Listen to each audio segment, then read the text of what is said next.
contestation from, and Deputy President, there was an acceptance. We went, not that evening. There was acceptance for Deputy President contestation. There was no threshold.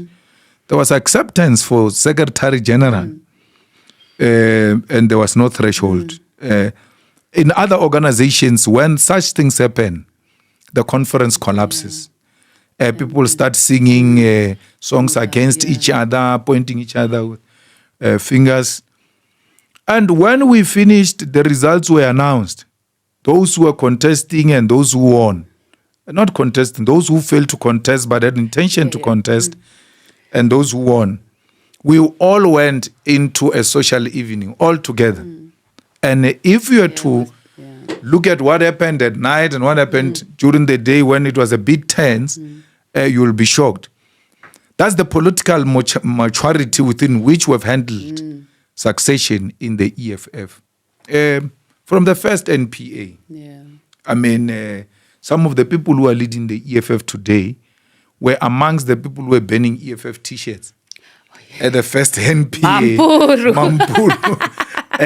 Today is the national organizer of the EFF. But because we don't punish people, we were corrective in nature, and we saw that they were expressing their own frustrations and all of that. Today they are here leading the organization. Imagine had we not managed that just first NPA with such maturity and navigated the dynamics of such NPA, it would have collapsed from the beginning. So we're going into this with a much more well-oiled machinery, and majority of which experienced on how to handle contestation and to tolerate one another. And then we're talking NPA. We forget that there's been so many PPAs. There's been so many RPAs. So all of these people now are now aware, because many of them were actually joining politics for the first time with the EFF, including you. I remember how you left me there to do that Joburg RPA. Do you remember? I was so mad with you. When you called me to join the EFF, I was on my way to Johannesburg, and I just received a call, and the lady is speaking. I'm like, I want to join. Let me come back to you, all right? Okay. When I drop, I tell the person next to me, there's some white woman who called me, yes, says he wants to join the EFF. Can you see the infiltration is starting now? Until I met you, and I was like, oh, it's not a white woman.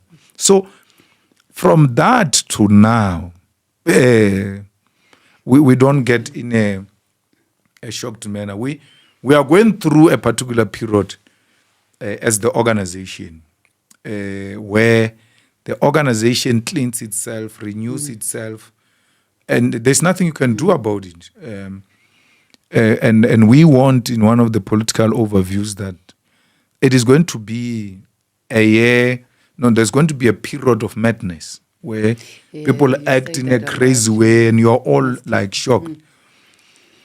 But it's called a political season. It's a political season of madness. It comes and goes. And if you are not careful or grounded, it will go away with you. So it's like a festive season. You know, fools spend all their money on Christmas Day. Buy all types of things and champagnes and what. January, they don't have money for petrol to go back to Johannesburg because they didn't know that they were within a season of craziness and they were supposed to rise above that situation. Politically, we go through that. It's our Christmas season. So you ought to be very careful not to spend all your money on this, because there is January coming. Kids want a school uniform. So as it unfolds, at the beginning it was a bit difficult. But the politics that we have consumed now have helped us to come back into political realities that, oh, by the way, these things happen. But we are human. we ought to go through shock and pain at first before political consciousness kicks in. So it's like how you deal with racism.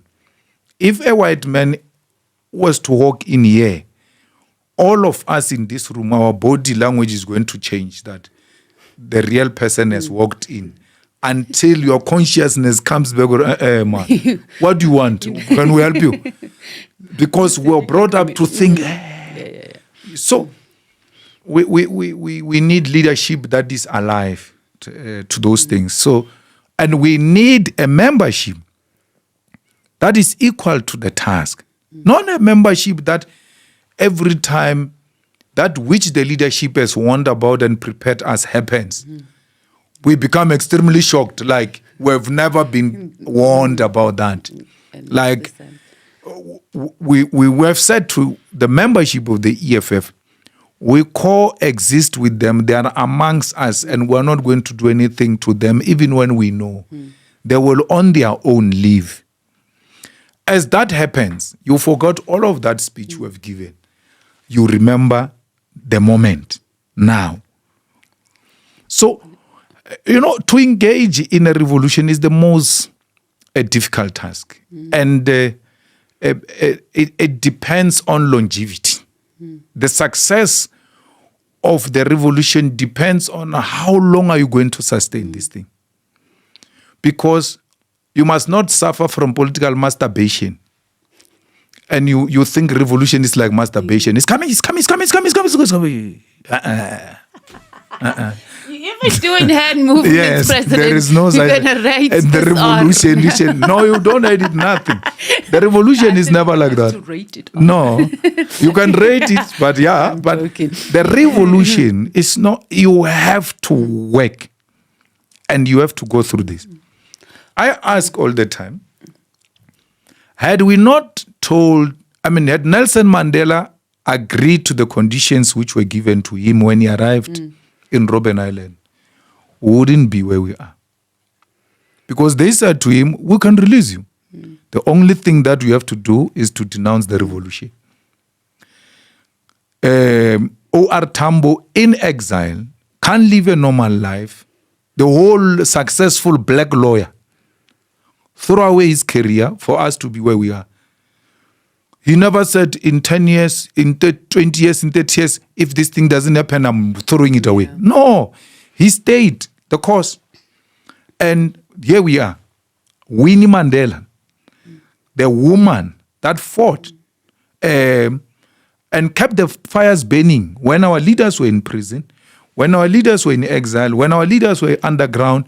She kept the fires burning, got humiliated, violated, harassed by the police, never gave up on the cause, got arrested and put in an isolated cell alone.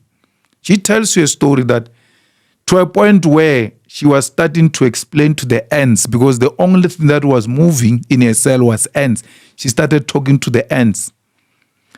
She never, in that conversation with the ants, said, I'm going to quit this thing. The minute they opened the year, I'm going to quit. No, she became more resolute. And what is even worse about Winnie Mandela is that when democracy came, the violation continued. The humiliation continued. The people that she thought were her comrades isolated her and dealt with her to an extent that they even wanted to imprison her. So we grew under her, we respected her, we saluted her, the woman we named this building after. But at the back of our minds and in our hearts, we always knew that Winnie Mandela is hated by white people. She's not wanted, but people misunderstand her, she's correct, because we're fed that lie. And when Winnie died, I never cried. I went to her house, because I went to see her at the hospital and all of that, and I knew she was sick. When she died, I never cried. I cried when we were on the N1 to Four Ways. It was raining, and then the people who were going to the south, and were going north, stopped the cars because the N1 north was blocked for the procession, and then the N1 south was open. People on their own stopped their cars under heavy rain, took pictures, waved at her and all of that. And when we turned into Winnie Mandela Drive, William Nicol, we found long queues of people standing on the sides of the roads, black and white, including black kids waving their last goodbyes. That's when I cried, because I was told this person is not loved by anyone. Kids under heavy rains, whites with privilege, they had nothing, no reason, none whatsoever, to get out of their comfortable houses to come and wave at her under heavy rains, because people know their leaders.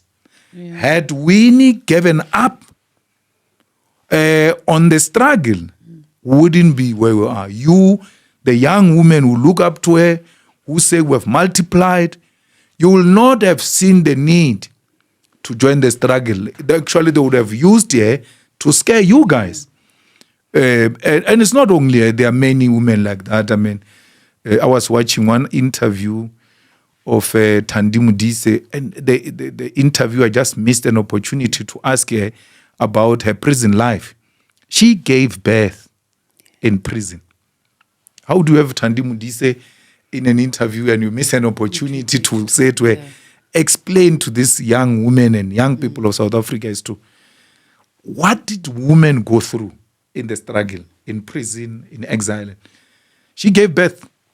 And I don't know, but all of us would have wanted our children to be born in a particular comfortable spaces. And if it happens to you like that, the first thing would be that when I live here, I'm concerned about the health of my child. I must concentrate on my family. Look at what this thing has done now. I give birth to children inside prison. The immediate thing would have been to quit. These people I'm telling you about are people that I know intimately, and I've had an opportunity to learn from them. Peter Mokaba was reported as a spy, sent into exile to go and explain by his own peers and his own comrades. And without any amount of evidence, he was just painted as spy, and then Stratcom went on him the same way they went on Winnie and all of that. And the leadership in exile could not find any evidence. And therefore, they released him. But what it meant to say Peter was a spy to a point where he had to be called to exile to come and explain. If he was found guilty, he was going to be sent to Quatro. And he was going to be executed, because the ANC was executing its own, that it has declared sellouts, spies. So Peter knew the price, that I don't even think they had any investigative capacity. Now they just look at you, take a like on you or take a dislike on you, and say, this one must go to a firing squad. Peter could have been killed. Even with that humiliation, violation, he continued the struggle. To a point that, like Winnie, he died without being anything significant, despite the fact that you cannot talk the history of liberation in South Africa and take out young people, especially from 1985 until the unbanning of the ANC. And that happened under Peter Mokaba's stewardship. He was a leader of that youth which O.R. Tambo called the Young Lions. So when you look at those people, you just know that it is bound to happen. And this madness must not consume him. But we're human beings. Do you have a family support? Do you have comrades who support you? Otherwise, they can consume you. And you drown in alcohol and drugs and all that, those types of things. And you just become one of those people who were once there. Yeah. I don't know which question I was answering now. You answered a lot. No, but we were talking about NPA preparations and our transitions from first and second and third and all that. But also, I think it's important to note, like, the media, and the paid media actually have been... we're collapsing. And it's not the first time. We were collapsing the day we were formed. Yeah, and then 2014, immediately after our MPA, we were collapsing too. Remember, they were like, your financial, your bank accounts. Yeah. And it was so... Yeah. And then we have a historical account. There was some person who worked in your office. Oh, yeah, you remember? Who stole the bank statements and what. And gave it. And it was supposed to be the end of it. And what is interesting that you're bringing that up, actually it was Gaten who was pushing that narrative of us dying with Andile Mqitama and those bank statements. Interestingly, it's the same Gaten now who says what Zuma has achieved, what all of us failed to achieve in the past 10 years by finishing this EFF. I'm like, but this loser is nowhere anywhere close to us politically. Not in maybe gangsterism, which he says he's good at, or those things of prison and all of that. He might be good on that one. But politically, he is no one. And I understand Gaten's problems because, he pretends all happy. Everybody gets confused to say the happiest minister in GNU. He smiles and all. But if you look deep into him, he's using that to close down his own traumas. I mean, if you want to know how Gaten thinks, there is no way. Prison has got its own traumas. For sure. You go and look at, you listen to Gaten, and then you go and look at the podcast of Scheme GP where he interviews ex-prisoners. And they explain those traumas. You're like, there's no way this one survived those things. So he pretends to be happy, but as he sits home alone, his demons visit him. And he wish he was like us. He will never be us. He's nowhere close to us politically, and he's no one to declare the death of the EFF. I mean, personally, I was... This is your research back office must go and find that picture. There is a picture of a coffin carried in my township, written, "Rest in peace, Julius Malem." And that was what hurt my grandmother the most, that how do people buy a coffin for a person who's still alive? Maybe still to come again, that coffin. So you are not talking to the real person here. You are talking to a ghost in terms of my haters. They've long buried me. I shouldn't be here. And this, what is happening now, can intimidate me, can shock me. I can't be threatened by Zuma. No, I defeated Zuma. Zuma thought he buried me, expelled me from the ANC for comparing him with Thabo Mbeki, for saying there is a regime change which happened in Botswana now. I was guilty for that. I was expelled from the ANC by Zuma, and Ramaphosa was used as an instrument. So Zuma, my encounter with Zuma is not for the first time that it is the way it is now. He's inviting me back to fight with him, and I will do it, and I will do it with ease. I'm not scared of Zuma or all of his people who are working with him. There is no way anyone is going to threaten the existence of the EFF and that person becomes a friend. Yes. It will be a lie. We'll be lying to ourselves.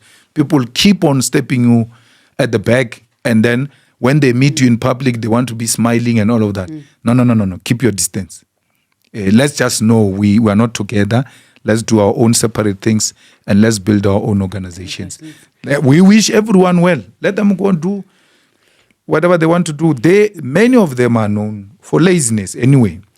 They are not of any political currency. We had to carry them. But It's an organization. Yeah. It is what it is. It has to be like that.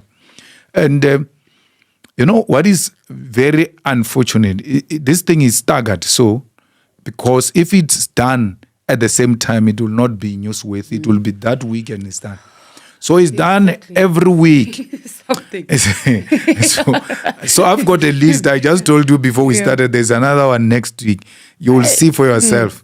And I'm happy if it happens before you broadcast this thing, you'll have to come and update it that, no, I want you in the discussion. And this is the real situation. So everything else that has been happening, I've been aware of it. I was only shocked by Floyd, but the rest never shocked me. Some have even went to ask in Parliament, if they leave Parliament now, how much will they get? And the most stupid thing, they even asked my PA in Parliament to go and check for them. What is their package?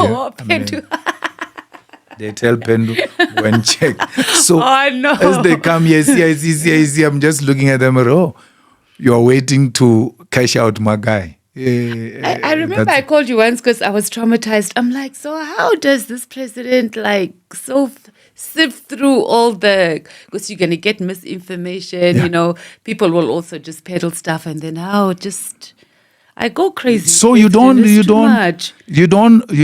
and that's what political maturity means.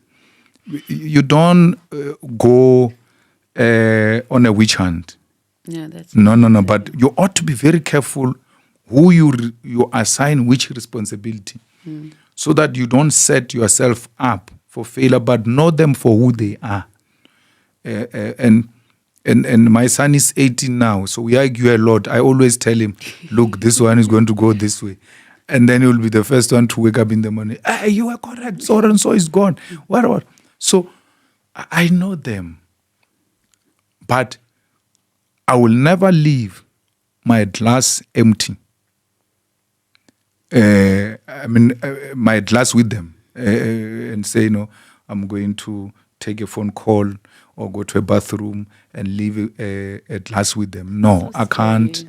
I can't do that. And you know what is so shocking is that they operate as if they are smarter than us. Floyd says, and he's not lying, Floyd says there are people who knew that he was leaving and they begged him not to tell me. But they knew, and it's true. They told me after, some of them, some of your favorites. I called them, I said, come here. Pokey again. And then I say, did you know Floyd is leaving? He says, yes.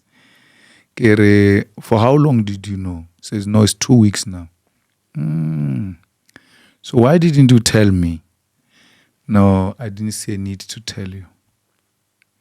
And then Floyd gets asked the same question. Why didn't you see a need to tell Julia? Says, they respond the same way. I didn't see the need to inform him. And why would you say you care about the EFF? That's not what I'm saying to them. But why would you say you care for the EFF? You get told such a sensitive information. And you don't bring it to the attention of the leadership that, look, there is this thing. I'm not sure how true it is, but it's going to happen. And I said, okay, but what was your advice when that happened? I asked him if his mother prayed for him. I asked him if he prayed about it. And that's it. So, and then we must still come, Lien. We're human beings, man. Come on. We must still come and still be like, we're sharp, we're fine, we're together. But you have your human no, but you do organizationally, you come, you do your work, and then you go your separate ways. And I get information from their own people on the other side, factual. That's why I've never seen a need to go witch hunt anyone and all of that. No, I tell the SG, there might be this possibility. SG, there might be this possibility. So it's the second highest I can only share that information with him so that when it happens, I don't claim, no, I knew, but I didn't, but you see, it's lying now. So I had to bounce it with someone. And I liked what Godrich said when Floyd said, some of them knew and asked me not to tell. Godrich says, if you had told me, even if it's a joke, I would have told the president or the leadership that you made this kind of a joke. Floyd writes into his DM, says, why are you not asking me who said that and you tweet the things you are tweeting? Ask me. I'll tell you. And then I said to Godrich, leave those things. We're fine. We don't want to hear more damaging. And then what's what? Yeah, so we don't want to be But that would have been a hard thing, though, President. And I say this to you, for us to, like, even if I knew, not that I did, but to come, like, because it was him. And he's leaving. And how? But I was told by Vuyani. Why was it not difficult? Vuyani told me. What, before? Yeah, before. Vuyani told me, said the information came on Monday from these sources. So I thought it was NPA. So I went to check it. And then it is now confirmed that this guy is leaving. You're going to be receiving a letter in the next few hours or so. As he speaks, I open my phone. I put him on the speaker and I open my phone. Floyd's letter is in my WhatsApp. I was told by Vuyani. If it didn't come, would you have still been sure? You wouldn't have felt like, okay, this... I would have confronted him. Oh, okay, yeah. Because you know me, you can't lie. Yes, we know. I even called immediately. I said, Leanne says you are going to MK.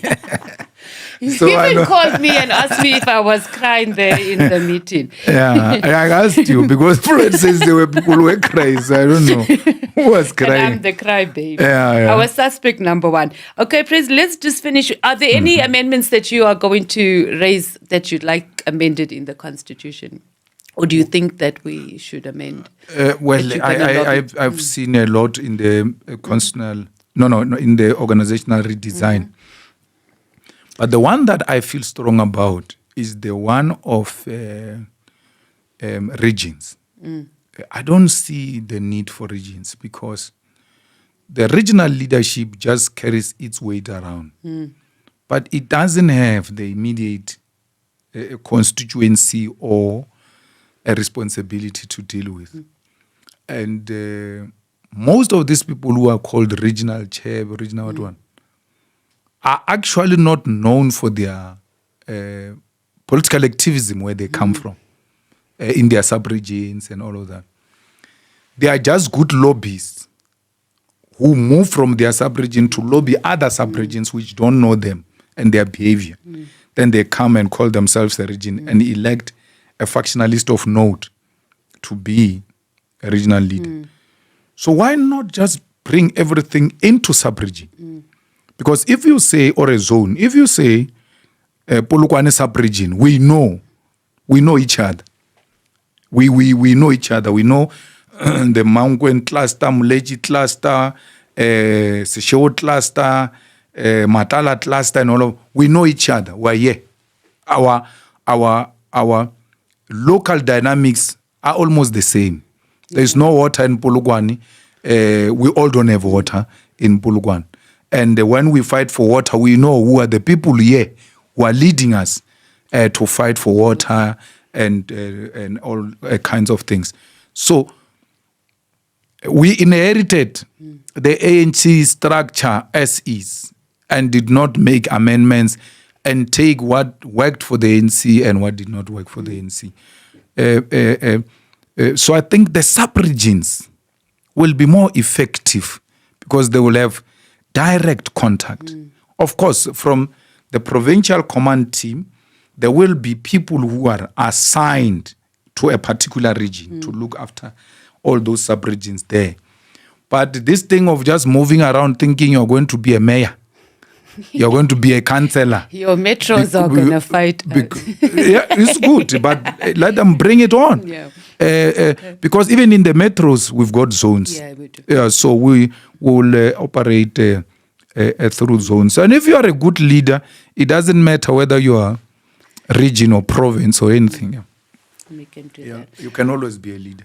Okay, thank you, President. Let's talk about, just quickly, conferences. Our delegates stay until the end, and they even come to our closing. Well, for the past 2 assemblies we have, we don't see that in other political parties. Yeah. What do you think? Our delegates are inspired. They are energetic. They are political. They're looking forward to see what is the outcome of the conference. Not only the conference, the rally. Most political parties, their rallies struggle to curate, and then when they curate, once they start, people leave. When the president speaks, it's even worse. But with the EFF, there is no such a thing. And we're coming second after ZCC. In ZCC, you find millions of people in one place. So as you enter the church, you think, there's no good turn-up and there are no people. There are people there inside, seated, millions of people, discipline. And there is that element in the EFF. And, if we can master it to a ZCC level, we will have extremely huge rallies because you find the people inside the stadium are equal the number the people outside the stadium. So the level of discipline in the EFF, that's what inspires a lot of us. And the level of discipline is what actually gives some of us as leaders hope that this thing will live forever, because there are people who live it, who love it, who can't do anything. They just want to be the EFF. They defend it to the extreme. At times you even realize it's not necessary. Like, take a chill pill. But that's how they feel about the organization. So the discipline in the EFF is extremely amazing. And look at the kind of the criteria we used now. 10% election outcome determines if a branch will qualify to have a delegate or not, which means you're going to have quality branches, not just riff-raff.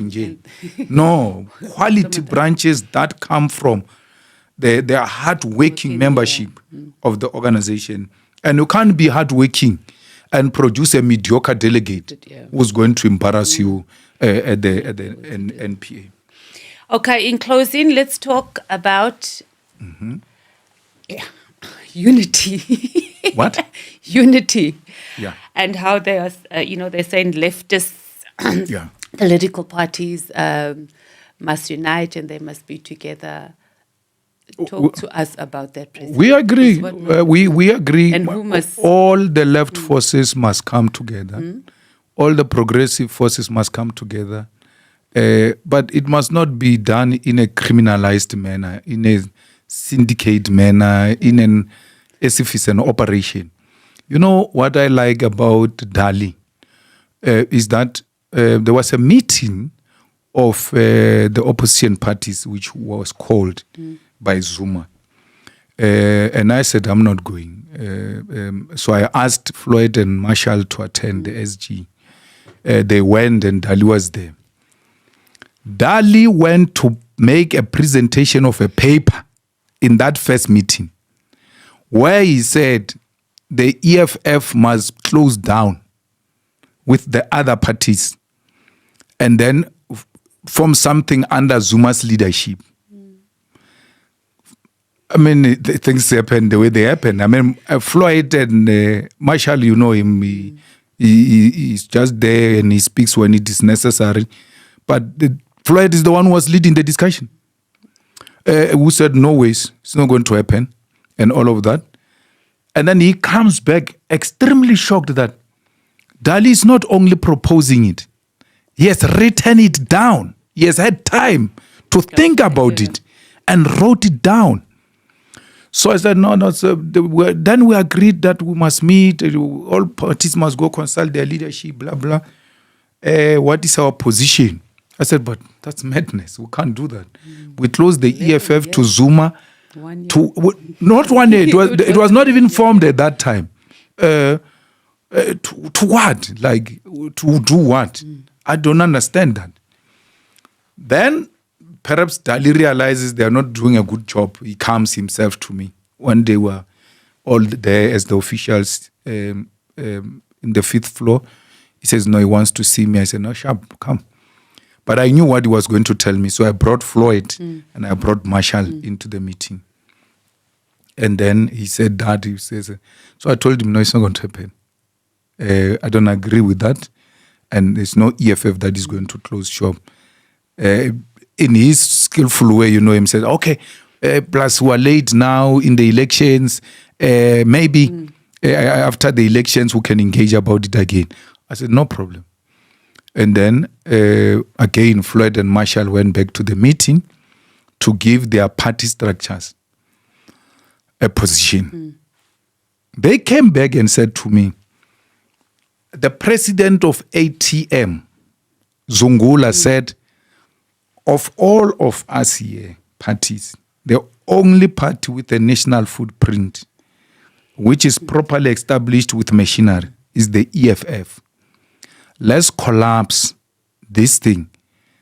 Let's collapse all of us into the EFF. Olomisa was in that meeting.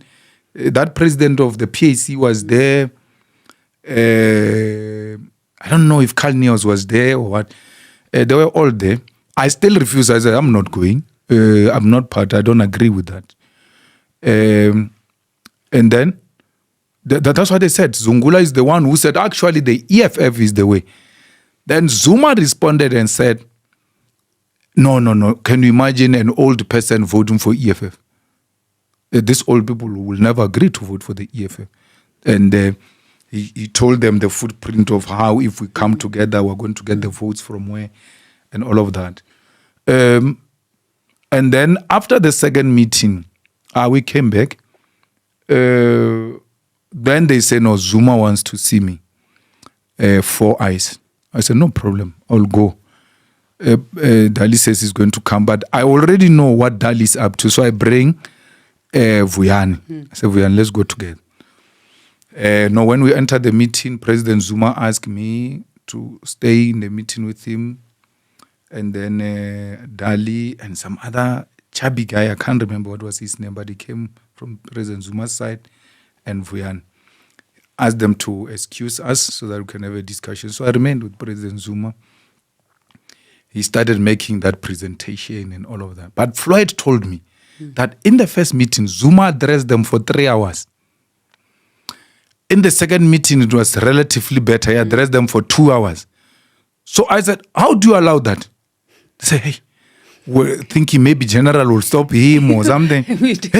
But we sit there and just listen. I said, no problem.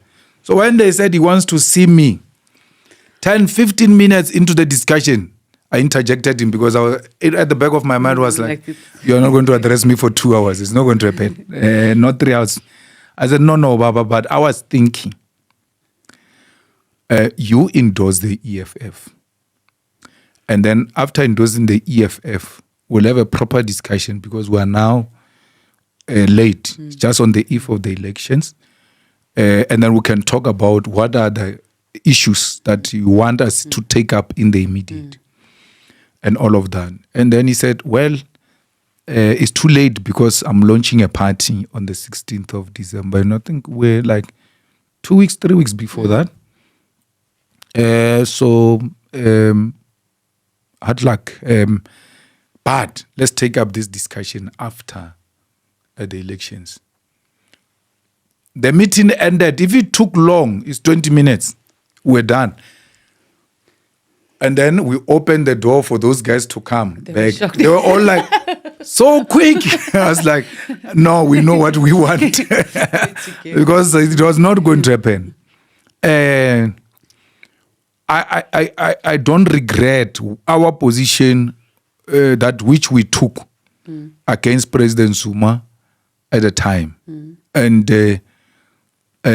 this I asked Floyd if he thinks he has forgiven us for what we have done to him. I don't think He has forgiven us for that, and it doesn't matter. But we were not misled. We're not misled. Everything else we articulated, it was a correct position of the EFF, and it remains the correct position of the EFF. Having developed those positions around Zuma as the EFF, we now say this guy must now be our leader. We can't agree to that. We can't agree to that. So, and that's the thing I respect about Dali, because he has been open about it. He has been speaking about it, and one day, when I write a book, I will have a lot of stories to tell, even on how Dali became Zuma's lawyer on some of these matters. So this morning, when I woke up to the news, I was like, it is what it is. Yeah, so he has sent me a message. First, he sent me a message about the birthday of his daughter turning 21st. So I didn't respond because I could see what Dali was doing. So I knew if he sends me invitation to a 21st birthday party, it means he has sent to everyone, which means we're all going to be united under Dali's leadership. And then he's going to project himself as this guy who brought all of them under one roof. So I said, no, I'm not responding because I'm not going there. And then he sent me now a text a few days after that he wants to see me urgently because he knows Parliament is in recess. He can come to the office, or I go to his house, or he comes to my house. I didn't respond. And because we are so used to this now, my wife says to me, he wants to say his goodbyes. No. I'm not good for goodbyes. So to the end of I'm fine. I don't want. So let him do what he wants to do. So we respect his decision, and there's nothing we can do about it. He has been there. I know of the work they've been doing. I know of the work he has been doing and all of that. So this has never been a shock to me. It was just about when is it about to happen. It's going to happen anytime, but we just don't know when. So it eventually happened, and we're fine. Perfect. Thank you for our first episode of our special broadcast president, the outgoing president. So if you're going to get nominated there. So when you say outgoing president, you are right. And it of all these political parties that claim to be democratic, we are the only organization after the ANC which goes to a conference and the president gets to be told your term of office has ended. Please, thank you very much, leave the stage to go and join others. In between that pronouncement and the election of the new president, the EFF does not have president. So, and that's what succession means. So anything can happen. The good lobbyist can come in between that space and lobby nicely and get a completely new president. That's why when I'm elected president of the EFF, I'm not called the re-elected president of the EFF. They say the newly elected president, because you are only president for that term. And when they say you are new, they mean your mandate is new. You've got a new mandate. And only a democratic organization will do that. Look at, we've got all these problems that are going on now. This one is going to leave after the conference. This one. A dictator will have all the reasons to say, no, let's not go to a conference and see how this thing goes about. You can justify your stay by losing the current, dynamics. Another dictator can come and say, our term is 5 years. We only served 3 years because the other 2 years there was COVID. So you need to extend our term with 2 years so that we can have our full 5 years and implement our mandate. But we don't do that. because we know dictators at all, not because we're seeking to convince them. They know we're not. We're the most democratic organization, but very decisive. And that doesn't allow ill-discipline. Because of the order and discipline, they say we're dictators. But none, Herman Mashaba, with the Bunny from the Oppenheimers, no conference. Gaten Mackenzie, Mapantiti, no conference. Zuma, MKP, no conference. You can go on and on. None of them hold a conference. And they are not pretentious about it. They don't say, maybe we'll see it. They say, no, there's not going to be any conference here. They are not called dictators. But ourselves who go to be held accountable, political report, organizational report, treasurer's report, accountable. You are being held accountable. And then get to be subjected to re-election if you are available and still lose. Yet you are called a dictator because they want to delegitimize, the EFF. Helen Zille makes it very clear. The white monopoly capital said we must protect Ramaphosa against the EFF. And she goes further to say there are only two political parties in South Africa. It's the EFF and the DA. They know this. Because our policy positions are very clear and we do not agree. And she's right. I think as she gets old, she starts telling the truth, raw as it is, and it's not good for them, but she's just talking and telling the truth the way it is. Why should Ramaphosa be protected from the EFF and not the rest of these other political parties? Why do they form all political parties, and all these political parties are formed to fight the EFF, including Rise Muzanzi? I mean, that guy, you can confuse him for some receptionist there in parliament. He doesn't even look like it doesn't look like a member of parliament, doesn't inspire anything. He gets given 30 million plus to issue SMSs that don't vote for EFF. They are rude, they are disrespectful. Why would you spend so much money to write such absolute nonsense? So you cannot falter the EFF ideologically, politically, and organizationally. That's why you try to find peripheral issues. You say, what is revolutionary about saying Zuma has got double-deck head? It's double-deck. What must we do? It's political humor. It's a political humor. When you say Ramaphosa has got a big nose, it's a political humor. But because you don't have humor, you're cold, you never give even a firm handshake or a firm hug. You want us, all of us, to be cold. It's a political humor. There's nothing, no one has ever argued that it is ideological or political. No, a political speech is not a lecture in a lecture hall or a lecture room.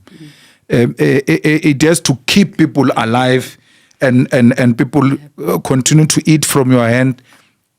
As they're still paying attention on these peripheral issues, you hit on real issues and then make them understand. So you simplify them like that. And then someone wants to come and sound more ideological and political. And then say, no, we're calling body parts. I've never called a white female journalist with an F word. I've never done that. I've never said to an Indian, a Muslim journalist, you are drunk. I've never done that. With all my political activism, I threw stones at the school, at the teachers during protest and all of that. I've never taken a knife against my principal and chased the principal or a teacher around the schoolyard. And what's revolutionary about that? Yeah. So it is peripheral issues that because you can't falter, you say no. we must not call body parts. You can't tell us what to say. No one can tell us what to say. Is it constitutional? Does it violate the constitution, or is it a political speak or a political speech? If it falls within political speech, what's your problem? Go on with your coldness. We are warm.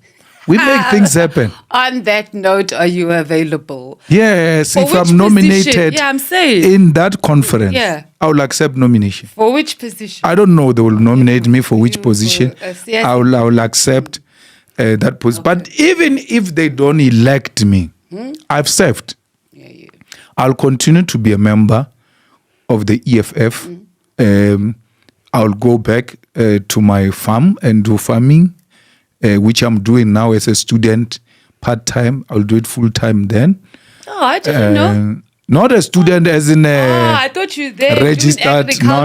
Thing. Oh, you mean, so whatever. That's why I don't professionalize it in that sense of buying quality Bonsmar female cows, Bonsmar bulls for this much. No, I buy cheap because I'm learning, so that when I leave, I've got something to do. You know why politicians stay until they're 82 years and 83 years and can't look after their grandchildren?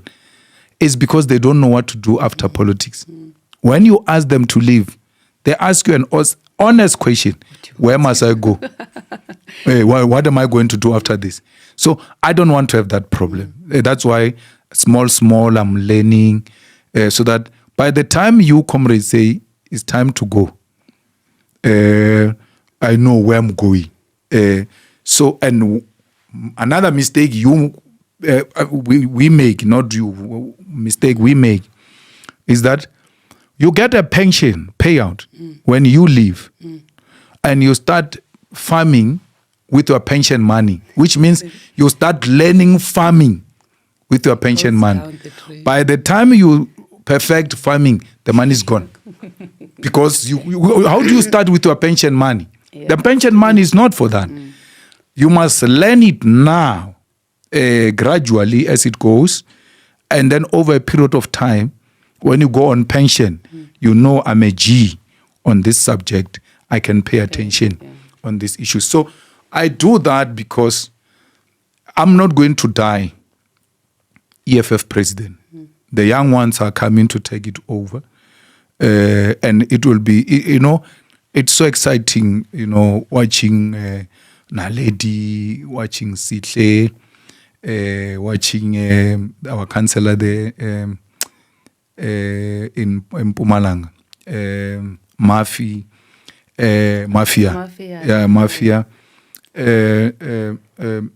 Doing the things that we were doing when we were young, and you're like, these guys are going to take this thing and they'll be able to run with it. Another constitutional amendment, which I feel very strong about, is the formation of the Youth Command.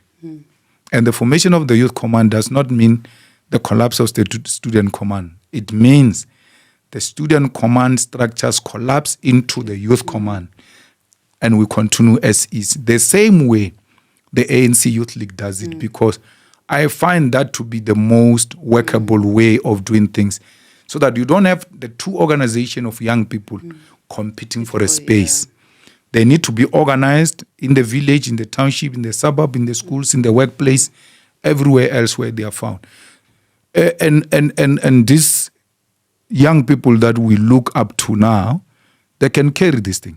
They will be able to be the second and the third layer leadership of the EFF. And it's a duty of a leader, by the way, to produce other leaders. And then when you produce these leaders and you sit back, you know that which I represented, these comrades are continuing with it. And the other thing in fostering that unity and continuity and change in the EFF, one other mistake we do is to take our comrades and our colleagues into our homes. The political enviness and the political jealousy is too much.